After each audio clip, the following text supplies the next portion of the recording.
Yeah, I think it's good for the industry to have high valuations, a lot of activity. It gives people options. You don't have to sell, but you can have the option to, and that's nice to have.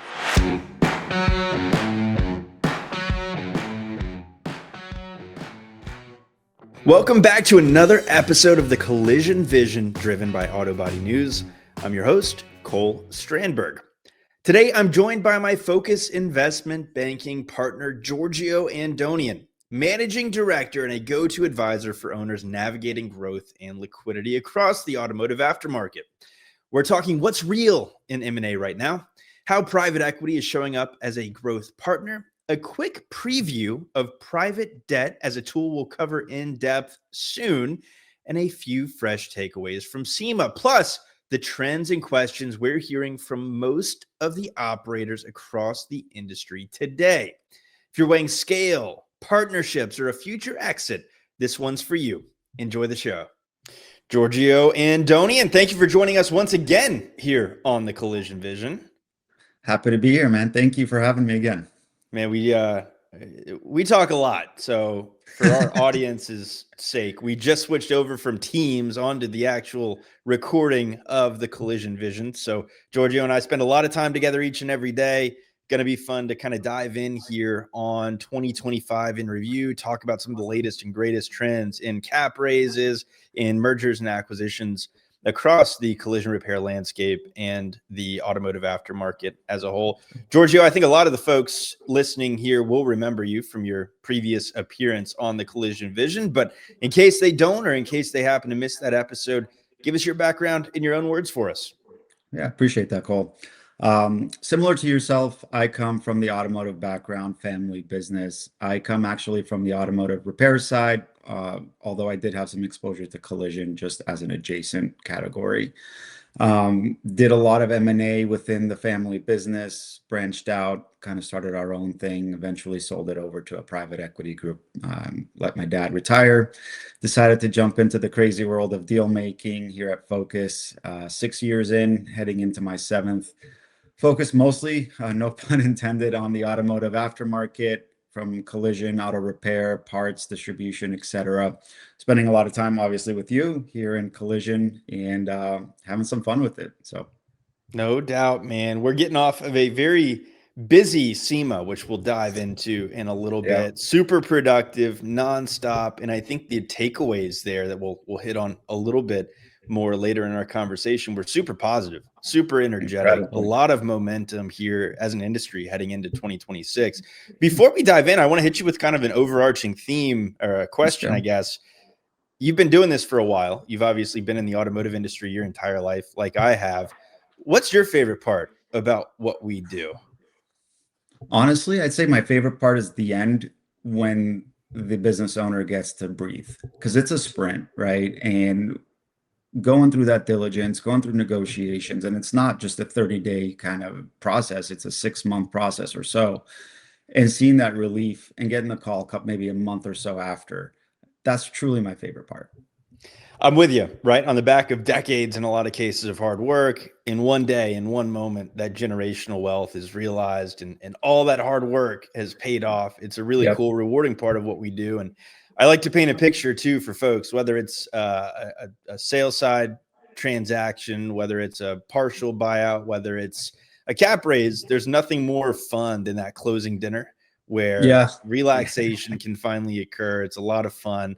Uh, Around a table with the guys you were in the trenches with for many months. Super cool. Oh, yeah. All right, now we're going to zoom out a little bit. Let's start pretty broad. What are you seeing in the M&A world right now, specifically in the automotive aftermarket and collision repair? And I'm going to jump in here as well, but I'll let Yeah, you yeah. start it here.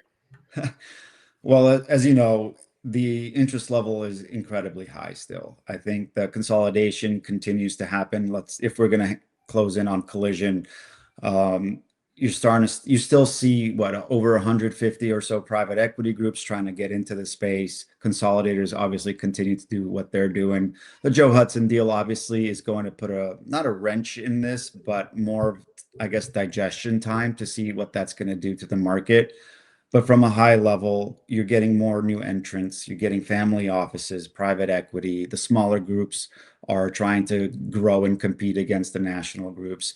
A lot of excitement a lot of activity. I don't expect that to slow down, at least going into 2026, based on what we've been seeing.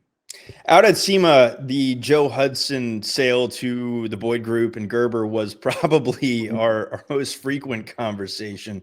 Correct. Yeah. And yeah, a lot of moving parts. It's going to be interesting to see how the dust settles there. I think overarchingly, it's going to be a good thing for the industry from a valuation perspective, from a maturity perspective. But in the interim, going to be interesting to see how it affects the micro and, Q4, Q1, Q2 into 2026. Should be fascinating to see, but overall, I think it's a positive I agree. development for everybody Yep. out there.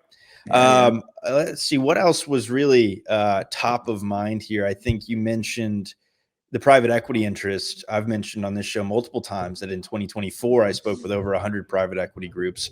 Fortunately for the industry, unfortunately for my calendar, I think we're going to exceed that here this year. So the interest level remains really, really strong. There's a supply and demand issue continuing where there are more private equity groups looking to get into the industry than there are kind of platform level assets. So we continue 100%. to see folks getting creative with that operating partner backed model, where they find their CEO before they find a single deal, allowing them to have some infrastructure in place and be able to piece together some smaller acquisitions. Overall, again, going back to the Gerber Joe Hudson piece, going to be interesting to see what that does to their M&A efforts. Right.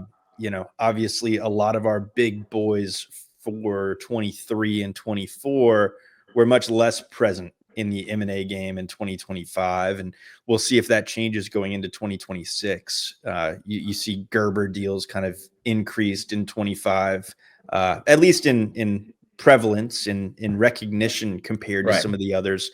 But we'll see, man. It's a fascinating time for our industry, and I think we've seen a pivot in 25 to in all likelihood, a buyer's market for single store, smaller opportunities, whereas the bigger opportunities, the regional MSOs, remain very much a seller's market.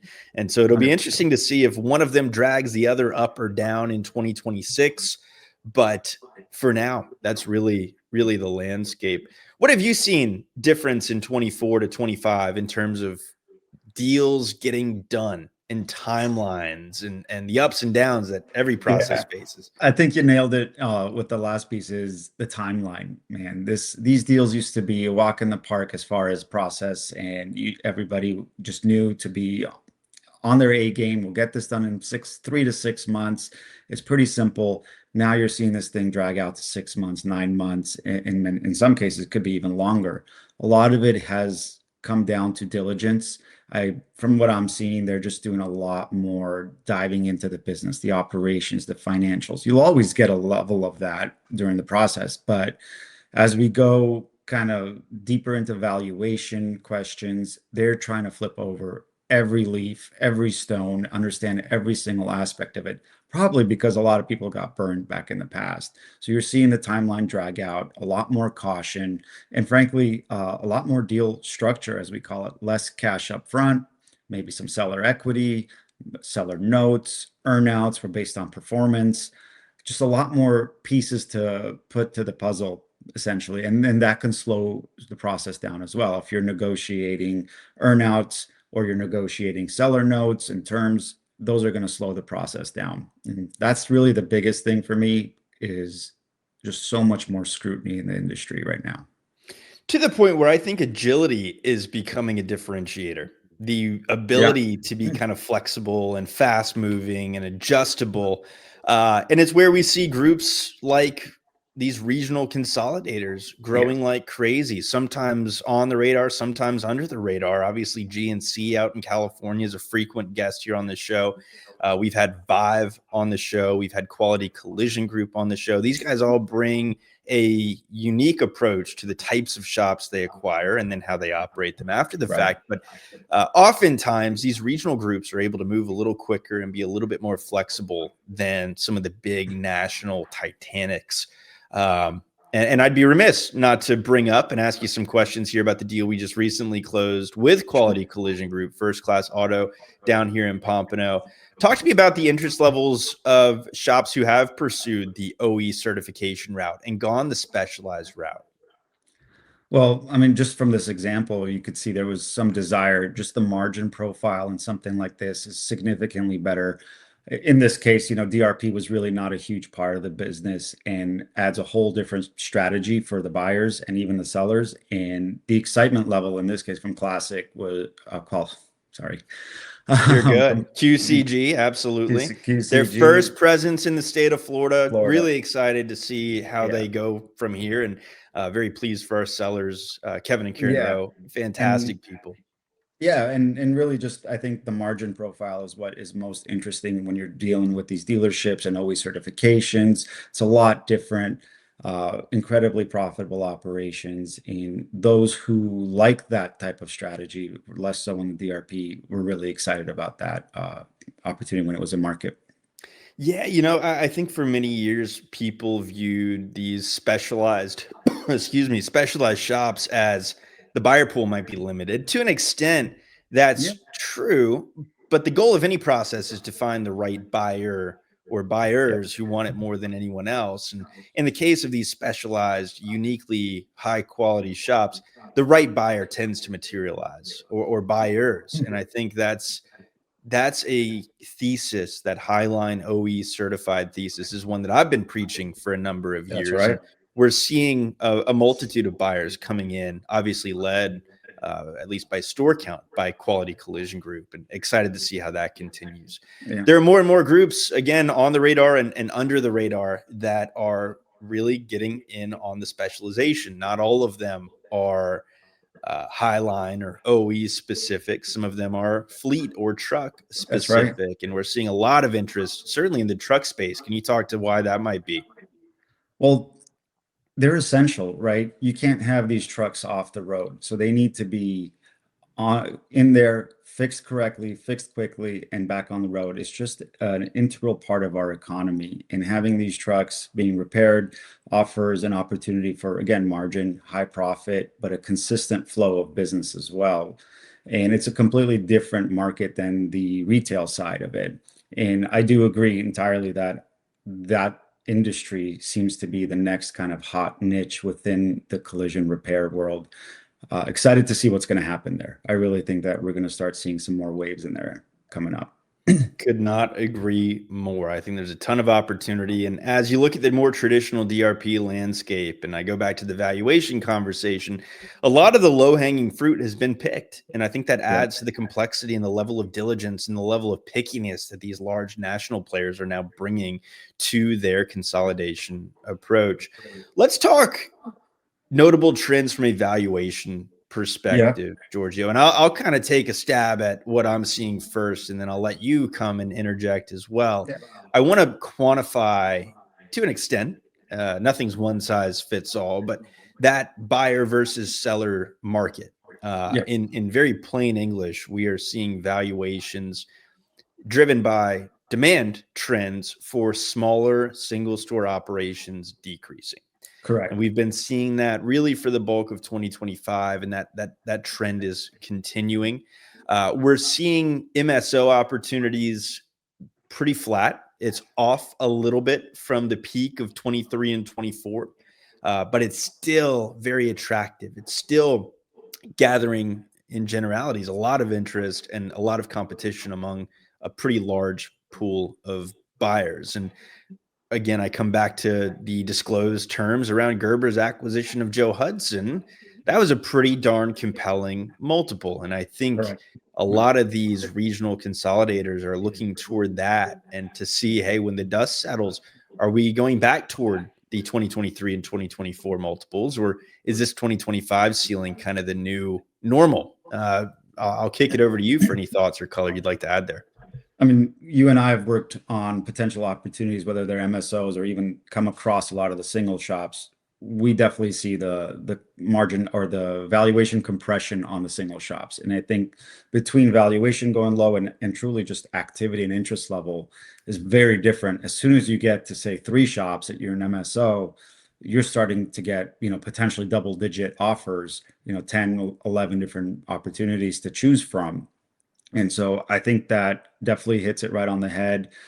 Valuation strong, but not the highs that we're used to, where you're getting, 120% of revenue or anything like that. We're back down to probably reasonable, somewhere between 70 to 100%, maybe 80 to 100% of revenue. If we're talking about a consolidator, when it's financial buyers, private equity, EBITDA margin and EBITDA is really going to be the driver behind it. And that will vary. I'll tell you just from our experience, a couple of the deals, each buyer is going to look at it in a different way. So those will range a little bit more than the typical consolidators. Great segue. I want to talk private equity. Let's do Excuse it. me. This SEMA cold is I sticking with know. me, everybody. So please excuse any little clearings of throat or coughs. Obviously, this series is about sourcing growth capital, and that lends itself more toward a conversation around private equity than a strategic buyer. What makes a business attractive to private equity? How can a business get on their radar, starting as a platform? As a platform, the first and foremost, size, right? How many rooftops do you have? How many shops? And revenue. How large is it? What is your maximum revenue per location and your EBITDA profitability? But also from there, what's the scalability? How professional are you? Do you have a management team in place, or is the business running solely based on, the operator? And that's going to be a big driver as well. We've seen some opportunities where private equity will probably pass because they are concerned with the way that a transition of ownership would happen just because of the key man risk in there with the owner being so heavily involved. But really, they want to look at scalability, profitability, rooftops, and management team. I think those are the big key components to the private equity lens of an acquisition of a Well platform. put. And you know what? Private equity's interest level remains in 2023 and 2024 levels. So as valuations have dipped off of those, private equity is really able to be more competitive. During That's that correct. time for great regional MSOs, they talked a big game, but they were not able to be quite as competitive from a pricing standpoint as the big strategics. And the Correct. reason there is the strategics are going to remove any costs associated with corporate overhead, whereas Yep. private equity, that's to your point, that management team, that leadership team, that infrastructure is a main point. So even if their multiple might have been penciled out as being higher than a They keep it up. strategic, what they Yeah. were multiplying, that adjusted EBITDA was substantially lower. So now I see the valuation gaps It's, decreasing. it's shrinking. Yep. And we're Yeah. going to see in 2026, I think, a lot more private equity transactions for really nice businesses than Yeah. we have in years prior. So I think if I'm private equity and I've been waiting for my chance to get into collision repair, 2026 very well could be the year for that. Yeah. Now, And can I interject for one please. second? Just to, as we talk about financial buyers, it'd be important to note that family office seems to be the next piece here that is alongside private equity, but a little bit of a different twist. Maybe we should touch on that if you think it's appropriate. Please do. Yeah, there's so many different flavors of private equity, and family office is a big one. And then even among traditional private equity, there's fundless sponsors, there's private Correct. equity funds with the traditional 3 to 7 year hold period. There's funds who use primarily equity instead of debt. Yeah, There's so that's many right. different flavors. There's growth equity who like minority investments, but I do think spending some time on the family office piece and sharing exactly what that is definitely makes some sense as well. Yeah, family office, high level, is a very wealthy family or individual who has decided to do investing in a professional manner. They have the appropriate team to do M&A. They bring in all the right operators. Generally, they'll still like to partner with the business owner. They'd like some rollover equity, similar to private equity. The big difference here is they don't have a specific hold period.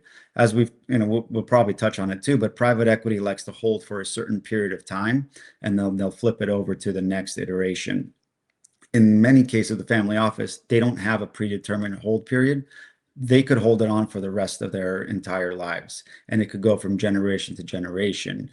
Some will decide to sell, some will decide to keep it. With private equity, you know that they're probably at some point going to flip the opportunity to another buyer. And I think that's really the big key. There is some more flexibility, obviously, when it's an individual buyer versus a full kind of private equity investment committee and LPs, but which I do like just from our perspective as the representatives of the sellers, you get some more flexibility and they'll be able to bend a little bit more than the strict rules around private equity. Yeah, often it's one decision maker, right? And if Correct. they have high conviction, deals can happen. But it's interesting. You've mentioned, and I think I mentioned it here a couple times throughout this conversation as well, the right operator, the right Yeah. management team for private equity. As we've seen, and I get tempted to use kind of age as a descriptor and talk about younger founders and younger CEOs. That's not fair at all. I apologize if I've done that before, but the reality is the right private equity CEO, the right private equity seller who looks to grow with them has a few things that a few boxes to check. Number one, I think, is runway. Regardless of age, it's Yeah. runway. We're not looking to go and put our feet up on a beach for the next 5 years, 6 years, 7 years. That's our runway if we're going to look to partner with private equity as a platform and be that CEO. We're going to look to be somewhat flexible, right? You're still in the driver's seat, but Right. maybe for the first time in your career, you're held accountable by investors and a board of directors. And so you Right. want that entrepreneurial mindset, but you also want to be somewhat workable, assuming you find the right partner, which Right. I've hit on that a ton here in previous conversations on the Collision Vision, but especially when it's private equity, mergers and acquisitions is dating. You got to make sure upon a transaction you're getting married that you like the group that you are marrying and look forward to being Yeah. in the trenches with them. And to do that, oftentimes you need to meet multiple groups to understand what you like and what It's you don't dating. like and get Yeah, it's dating. ideas. Yeah, absolutely. So And assuming you find that right fit, you got to have the runway and the appetite to grow, likely and hopefully quicker and faster and bigger than you've ever grown before. right. Yeah, 100%. I think you nailed it right there. I was trying to think of something, just slipped my mind. Hopefully it'll come back to me. You're good, man. Well, It's that old it's age, all huh? good. You and I have both worked in a personal capacity with private equity with our family's That's right. businesses. Yep. We obviously do in our day job as well. But from a working with private equity standpoint, the deal transacts, you're now alongside of a private equity partner. What are some misconceptions that we see out there It's working with private equity? And thank you for that because you reminded me what I was going to talk about. There And we go. really, I think one of the misconceptions is I've never had a boss and I don't know what that's going to be like. And it's not necessarily having a boss. The intent is that you're still going to be the CEO, you're still going to run the show. You just have to be accountable, right? And that includes having a board and reporting to the board and making sure that that vision that we sold during the process is actually coming to fruition. And I think that's one of the big items. It is a little bit more responsibility, and it's not a boss per se. It's more of a collaborative, hey, how are we going to get this thing to the next level and being held accountable for that? I think that's number one. Number two, it's important to find that to do that dating that you mentioned, right? Because you need to make sure that you guys are aligned on that execution, that plan. And a lot of these times you'll hear terrible stories about these private equity groups that will just slash everybody and change the culture and do all that. Listen, does that happen? Yes, but I would argue that happens more in the bulge side, the larger entities where we're talking about small groups, lower middle market, family and founder focused groups that understand that you have built something and you can't just change the culture overnight. And I think that is probably the biggest misconception from my perspective is these groups are a little bit different. And because they're running smaller, they are investing in you, not just your business. And so having an understanding of that and making sure you guys are aligned on that same kind of goal within the next few years is a big part of that. And to break it down for a platform level investment, I think because of the level of interest in the space, that EBITDA requirement has moved down a bit.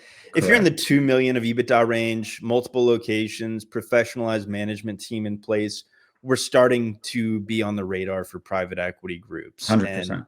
that's a very compelling thing. If you're not ready to go and be on the golf course or the beach all the time, private equity and the right partnership is amazing from a growth perspective and an opportunity perspective. And from taking that equation that I constantly reference, owning 100% of the grape versus 30 or 40% of the watermelon. If Yep. watermelon sounds good to you and growth sounds fun and making a mark and leaving a big time legacy on the industry, private equity might be the right fit for you. And on that note, it also depends on what you're looking for, right? We've had clients who say, I am done with the everyday grind. I Oh, don't yeah. want to deal with HR, accounts payable ever again. I want to focus on, you know, sourcing or vendor relations. And there's a place for you in that organization as well. As long as there's a transition period and you have the right management team in place. We've had deals where a client says, I never want to talk to accounting ever again. And we can position it in the proper way to make sure that that happens. You want to be in a certain category within the organization, you have that opportunity as well. And I think that's a unique driver with private equity.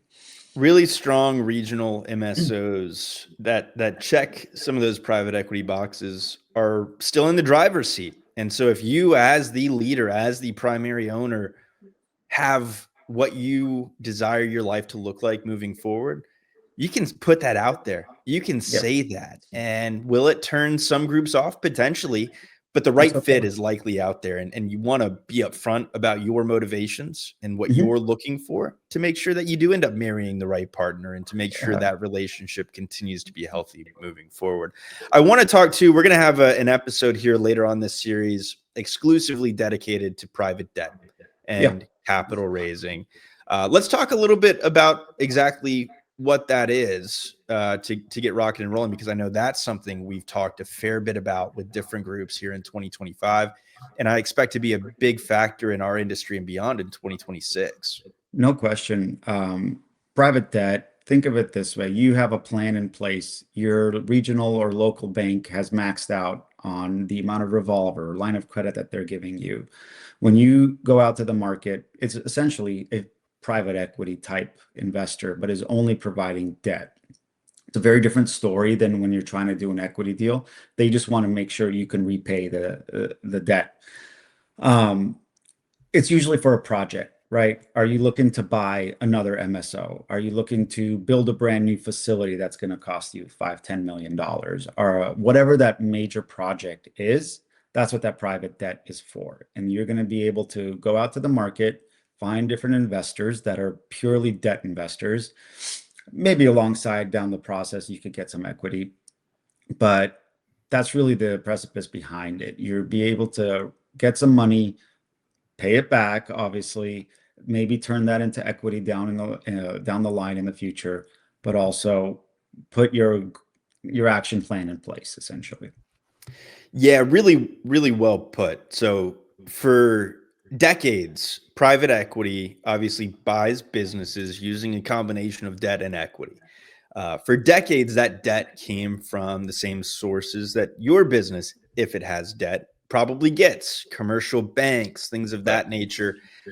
Today, and really in the last 5 years or so, where private equity gets their debt has shifted away from those banks and into the private debt world of hedge funds, pension funds, real estate funds, things of this nature, where these guys are looking for, typically pretty competitive interest rates. They have to make Right. their money, but it's also pretty flexible, both That's from right. an approval perspective and from a drawdown perspective and from a payback perspective. Oftentimes, you're going to have things like interest only and things like that for a number of years, though I will throw the caveat in there. Each deal is different. You mentioned, too, how the story differs, and I want to Yeah. rewind there, because in selling your business to a strategic, in selling a majority or a part of your business to private equity, or in going and getting private debt, the story is really more heavily weighted on different things and with different twists depending on that desired outcome. Yeah. Can I For I for a want to take your story. I want to take a line straight out of the Cole Strandberg pitch. When it's a private equity deal, it's three items, right? Where you were, where you are, and where you're going. With private debt, it's can you pay this back? And it's Yep, a very it's different it's story. much more conservative in telling that story. It's, You don't want to hear, if you're a $20 million business today, that we have a path toward being a billion. No, you want to hear how we are steady and strong and Right. healthy, and this debt is only going to help us be stronger and healthier. Whereas private equity would love to hear those future pie in the Right. sky, really aggressive growth plans. So you sort of in the private debt storytelling, you're handcuffed a little bit to make sure you stay focused on, we're healthy, we're Right. good, we're steady, not so much we're going to be the next Apple. Right. Really, really interesting. Really looking forward to that conversation here in the next couple of weeks. Yeah. That'll be a good one. Appreciate the little teaser there with you here, my friend. Before we part ways, I definitely want to talk about our SEMA experience. It was an absolute whirlwind. It was an absolute blast. It was meetings nonstop. It was dinners. It was industry events. It was, I think I consumed more coffee in those 4 days than I've ever consumed in my life. Talk to me about your SEMA experience and what stood out to you. SEMA was great. This year was better than last, and last year was pretty active. I'd say we had the most conversations about the industry this year, where it's headed, especially collision. A lot of excitement about 2026. We've had some ups and downs in 25. I think it's starting to rebound a little bit, and just the optimism behind it. Lots of M&A discussions about MSOs, the Joe Hudson deal, who's still going to be doing acquisitions next year. But a lot of these operators still remain pretty excited about their business, and even the private equity guys and the consolidators, they still see the vision and they're excited about what's coming. Just from a personal perspective, I had a blast with you guys. Great time, a lot of coffee, a lot of cold brews, a lot of humidifiers. But I do feel pretty excited about auto aftermarket continuing into 26 and honestly beyond. Just the activity level in automotive. If we're going to kind of zoom out a little beyond collision, just the aftermarket itself continues to have a lot of excitement, a lot of conversations, a lot of activity. So looking forward to how we can help. You know what? Pre-SEMA, I was getting these rumblings of optimism from the industry about a great 2026. And I'm an optimistic person by nature, but Yeah. I like to have some data to back that. I was having a hard time tracking down that data. Not to say I was pessimistic, but it was like, all right, why are people feeling that way? And following SEMA, I have a better handle on that. The positivity just radiated from Correct. most every meeting, excuse me, we had.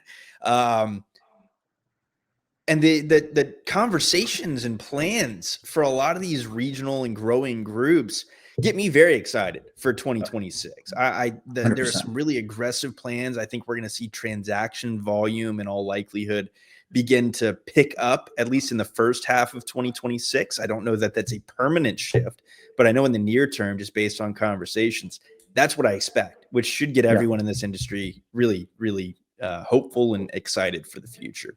Yeah, I think it's good for the industry to have high valuations, a lot of activity. It gives people options. You don't have to sell, but you can have the option to, and that's nice to have. That's it. It's all about staying educated and and staying insightful, where you're thoughtful about what you want your future and your life to be. That's what it's all about. And at any given point in time, when you decide it's time for a change, to be educated on what's going on out there is a great thing. And I hope our conversation today did that for our listeners. A nice finger on the pulse of what's going on in consolidation, in the mergers and acquisition space around the collision repair and automotive aftermarket. Always a fun time connecting with you, Giorgio. For folks who want to get in touch with you or learn more about our team, where can they do that? Well, you could definitely find us on LinkedIn and on our Focus website, focusbankers.com. You'll go to the automotive team. You'll see yourself, myself, and the rest of the auto team on there. Email is down there, giorgio.andonian@focusbankers.com. You have my mobile on there as well. That's probably the best way to do it. Couldn't have said it better myself, man. Really appreciate you taking some time to spend with us here on the Collision Vision. And I'll catch up with you on Teams probably here in a little bit once we get wrapped up here. But Giorgio, appreciate you, sir. Right, thank you so much. Talk to you soon. See ya.